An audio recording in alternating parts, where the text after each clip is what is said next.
Welcome back to Unorganized Chaos Network. I am the evangelist of entertainment.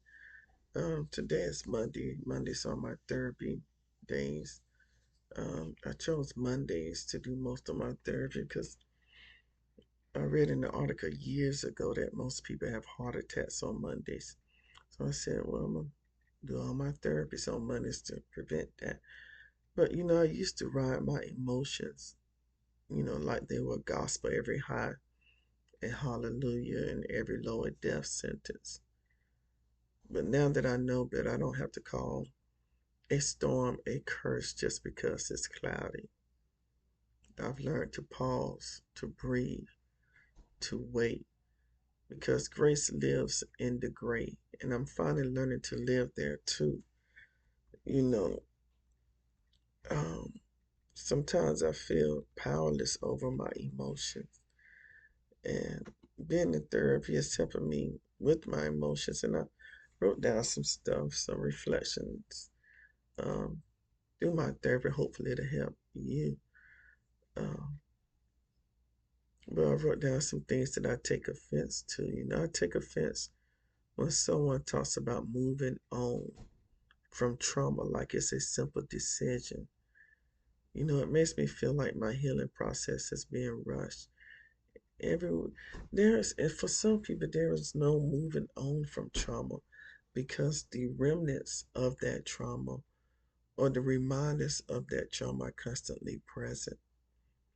Like it could be people, it could be vehicles, it could be um, family members, friends, co-workers, or anything.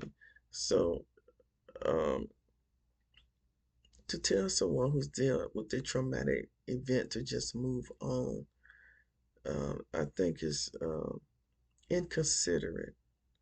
And I also take offense to it because healing isn't just a switch. It's not like a light switch that I can switch on and off. For me, it's like a sacred unfolding. When someone tells me to just move on, it feels like they're ignoring the weight of what I've survived. My trauma isn't my whole entire story or my book, but it's a chapter in my life that I can't just skip. It's part of my story, and I'm learning to read it with compassion and not shame. But I'm not going to be stuck in my trauma. I'm processing it. And I'm not going to rush the process. Rushing that process feels like being told my pain is an inconvenience rather than something worthy of care and understanding. I'm worthy of care and understanding, so I know that my trauma is worthy of care and understanding. And it's not for you to, I don't believe it's for anyone else to help me. It's not anybody else's responsibility for my trauma.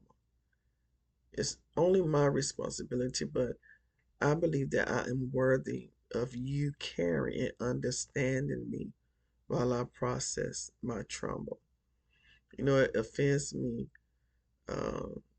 when people tell me to move on because it's like it erases the work I've already done and it dishonors the pace my soul needs to heal. Um, it's not something I'm trying to rush through. Um, Sometimes when you rush through something, you find that you make errors and you have to go back and do it over again. I want to get through something where I don't want to have to go through this again. You know, um, there are some deep things that I'm sensitive to. I've carried pain that I didn't ask for, and I'm sure you have too.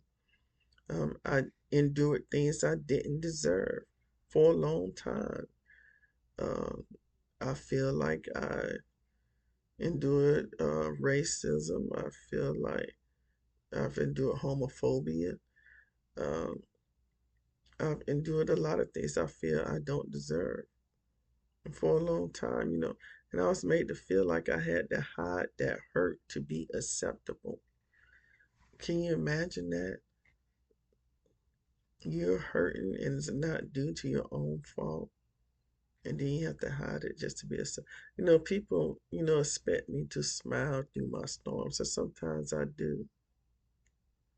Sometimes I strong without ever showing the scars. Of some scars are invisible. You know. So when somebody tells me or implies that I should get over it, it does touches old wounds that where I was never given the permission to feel or grieve or unravel.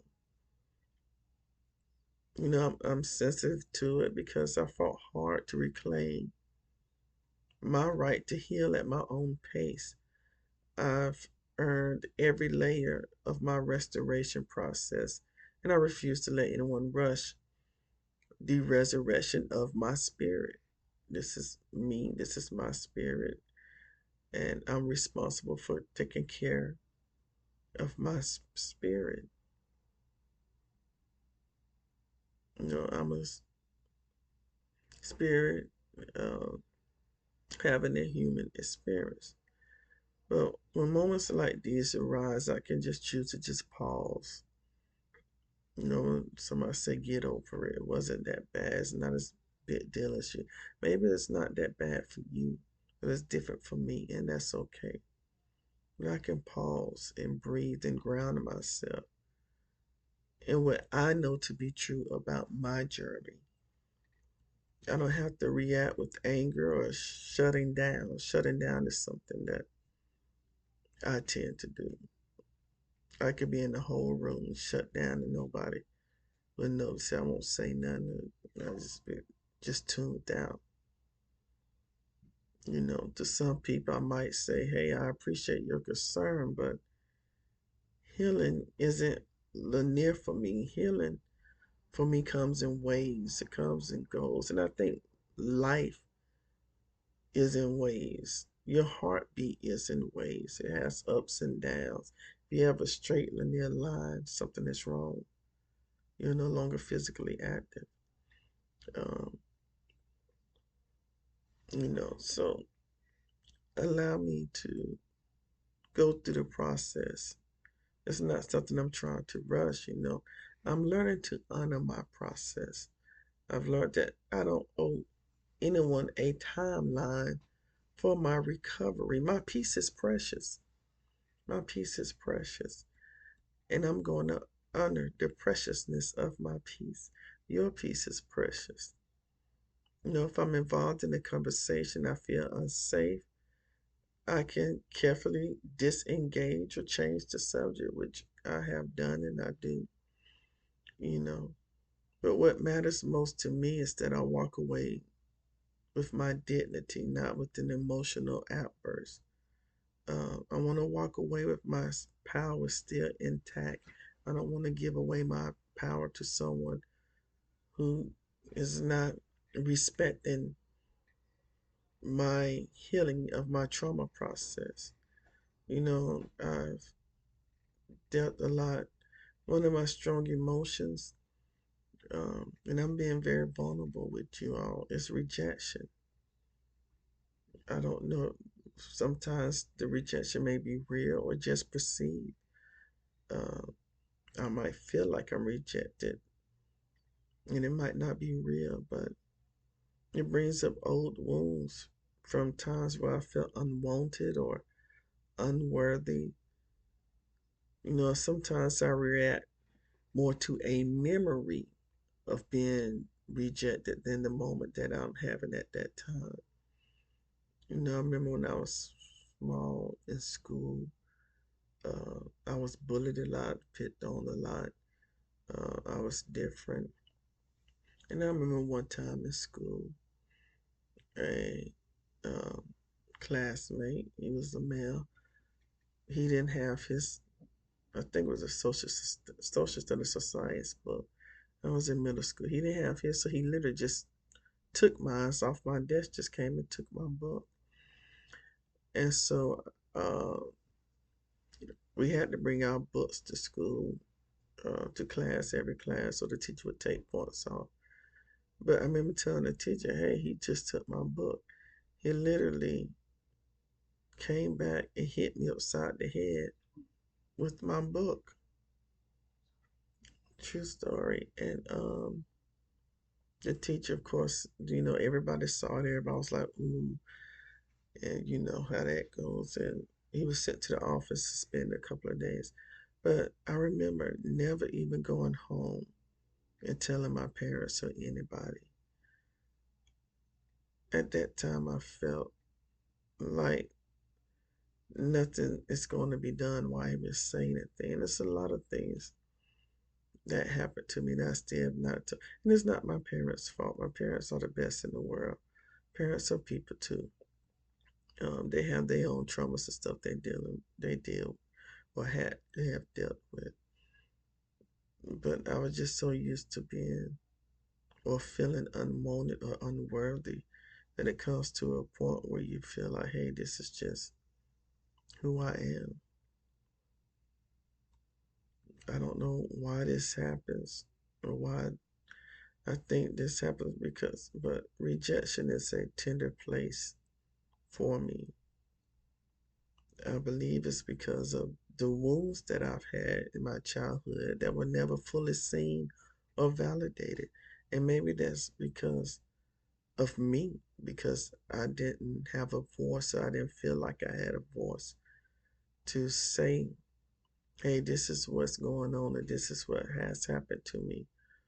Or I know I felt that even if I did say something, who would care, to do anything? But somewhere along the way, I have to learn to link my worth not to other people's acceptance of me, but to my own acceptance of me by simply knowing that God accepts me.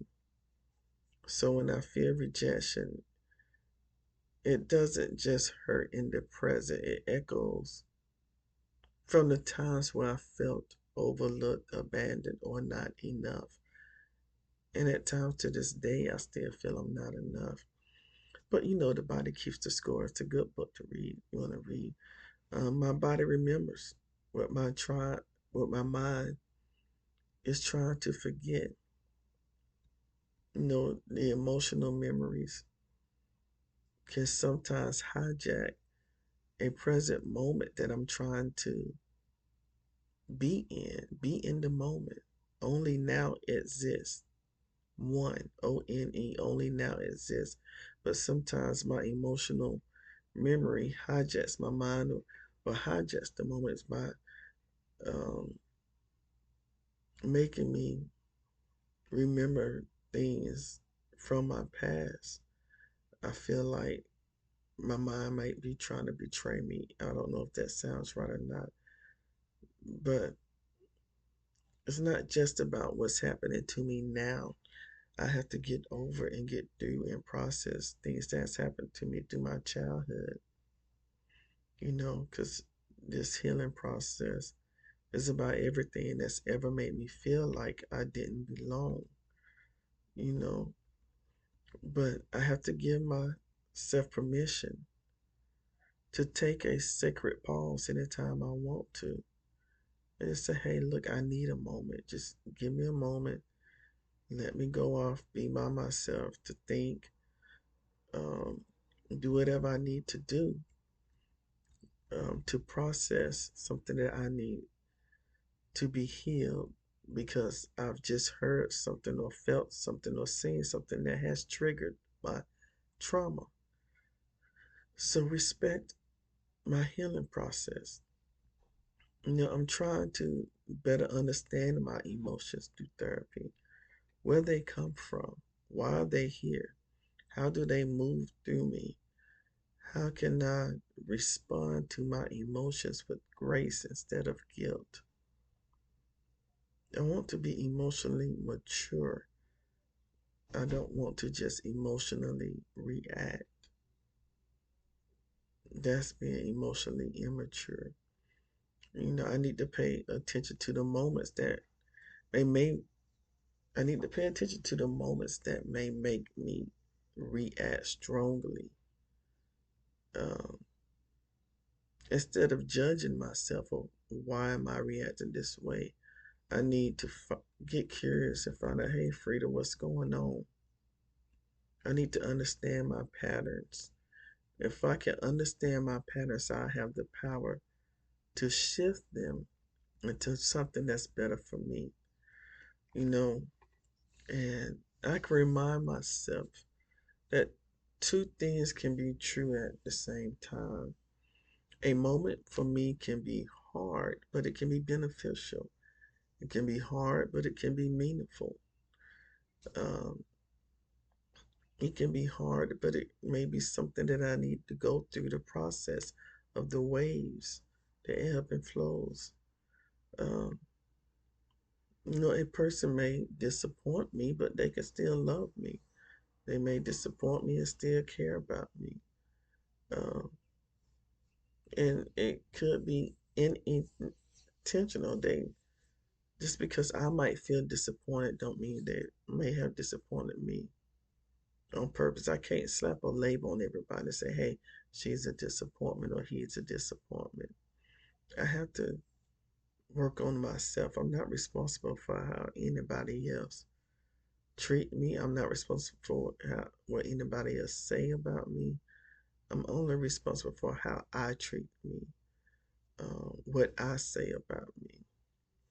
Um, I'm not perfect. I'm imperfect, and I'm in a process. And just respect my process. You know, if you've ever judged your whole life based on one hard feeling, this video is for you. Like, comment, and share this for someone who's learning to respond with grace, not just emotion. And don't forget to subscribe for more soul talk and spiritual healing. You're not alone. We're all in this together. We're all learning to heal from our trauma and deal with our emotions together. Thank you so much for subscribing. Please subscribe. Thank you for subscribing.